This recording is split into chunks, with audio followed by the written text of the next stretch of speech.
اعوذ باللہ من الشیطان الرجیم بسم اللہ الرحمن الرحیم یا ایھا الذین آمنوا لا تاکلوا الربا اضعافا مضاعفا، اہل ایمان سود مت کھاؤ دوگنے پر دگنا۔ یہ جو کمپاؤنڈ انٹرسٹ ہے، بڑھتا چڑھتا رہتا ہے، یہ اصل میں پہلی آیت جو ہے سود کی حرمت میں وہ یہ ہے۔ بلکہ نوٹ کیجئے، جیسا کہ میں نے نوٹ کرا دیا تھا کل آپ کو، سب سے پہلے ایک مکی صورت میں سورہ روم میں بات آ گئی تھی، ما آتیتم من ربا لیربو فی اموال الناس فلا یربو عند اللہ وما آتیتم من زکاۃ تریدون وجہ اللہ فاولئک هم المضعفون۔ تو انفاق فی سبیل اللہ اور سود کو ایک دوسرے کے مقابل رکھ کر جو بھی اس سود کے اندر جو قباحت اور شناعت تھی وہ واضح کر دی، جیسے کہ شراب اور جوئے کی جو خرابی تھی اس کو سورۃ البقرہ میں بیان کر دیا تھا۔ اب یہاں وہ دوسرا آ گیا معاملہ کہ یہ کم سے کم سود کی شرح جو بہت زیادہ، جسے یوزلی کہتے ہیں آج کل، یہ سود کے جو ذاتی مسائل کے لیے لیتے ہیں، ہمارے ہاں بھی ایسے سود خور موجود ہیں، بہت ہائی ریٹ آف انٹرسٹ پر وہ دیتے ہیں لوگوں کو قرض اور ان کا خون چوس جاتے ہیں۔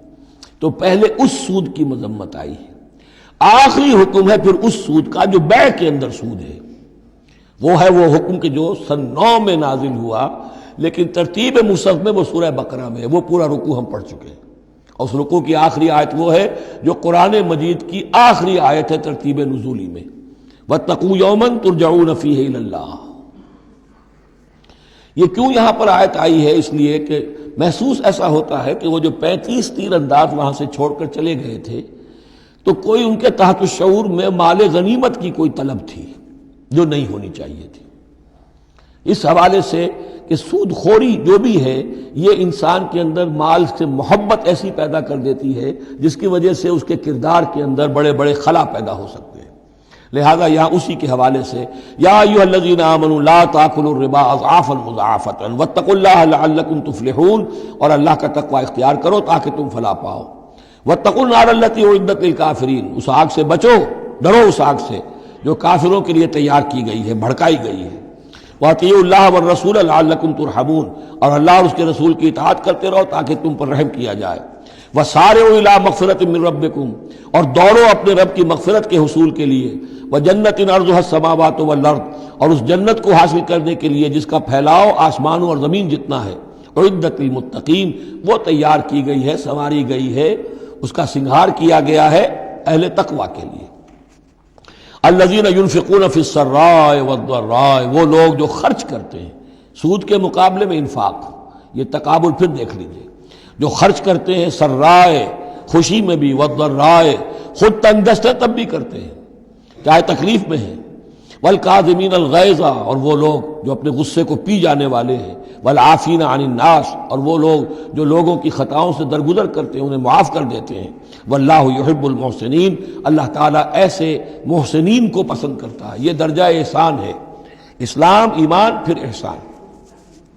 والذین اذا فعلوا فاحشۃ او ظلموا انفسهم، اور اگر ان میں سے کبھی کسی سے کوئی غلطی ہو جاتی ہے کہ اگر وہ کر بیٹھیں کوئی کھلا گناہ، کوئی بے حیائی کا ارتکاب، یا اپنے اوپر کوئی اور ظلم کر بیٹھیں، ذکر اللہ، فوراً انہیں اللہ یاد آ جاتا ہے، فاستغفروا لذنوبہم، تو وہ اللہ تعالیٰ سے استغفار کرتے ہیں۔ یہ مضمون سورہ نساء میں آئے گا کہ اللہ تعالیٰ نے اپنے اوپر واجب ٹھہرایا ہے کہ جو شخص مسلمان صاحب ایمان کو خطا اس سے ہو جائے اور وہ فوراً توبہ کر لے، تو اللہ تعالیٰ جو ہے اس نے اپنے اوپر واجب ٹھہرا لیا ہے کہ اس کی دعا کو ضرور قبول کرے گا۔ وَمَن يَغْفِرُ الذُّنُوبَ إِلَّا اللَّهُ، اور کون ہے جو معاف کر سکے گناہوں کو سوائے اللہ کے۔ وَلَمْ يُصِرُّوا عَلَىٰ مَا فَعَلُوا، اور وہ اپنے اس غلط فعل پر اصرار نہیں کرتے، یعنی یہ کہ کرتے چلے جا رہے کرتے چلے جا رہے کرتے چلے، موت آ گئی تو اب توبہ کریں گے، تب توبہ نہیں ہے۔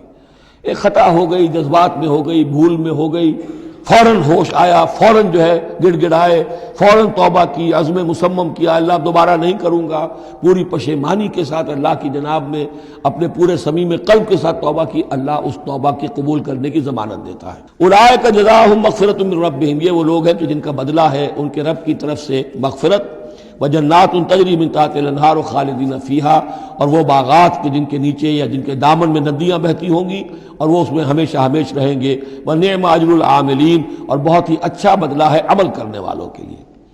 قد خلت من قبلکم سنن فسیروا فی الارض، تم سے پہلے بھی بہت سی قومیں، بہت سے حالات اور واقعات گزر چکے ہیں. فسیروا فی الارض، تو زمین میں گھومو پھرو. فانظروا کیف کان عاقبۃ المکذبین، اور دیکھو کہ کیسا انجام ہوا ہے جھٹلانے والوں کا. جب ان کے قریش کے قافلے جاتے تھے وہ شام کی طرف، تو راستے میں تو جو قوم سمود کا مسکن بھی آتا تھا، وہ بستیاں بھی آتی تھیں جن میں کبھی حضرت لوط نے تبلیغ کی تھی، ان کے جو کھنڈرات تھے. تو یاد کرو کہ ان کے ساتھ کیا کچھ ہوا ہے. ھذا بیان للناس وھدی وموعظۃ للمتقین، یہ بیان ہے لوگوں کے لیے، وضاحت ہے لوگوں کے لیے، اور ہدایت ہے اور نصیحت ہے متقین کے حق میں. صدق اللہ العظیم.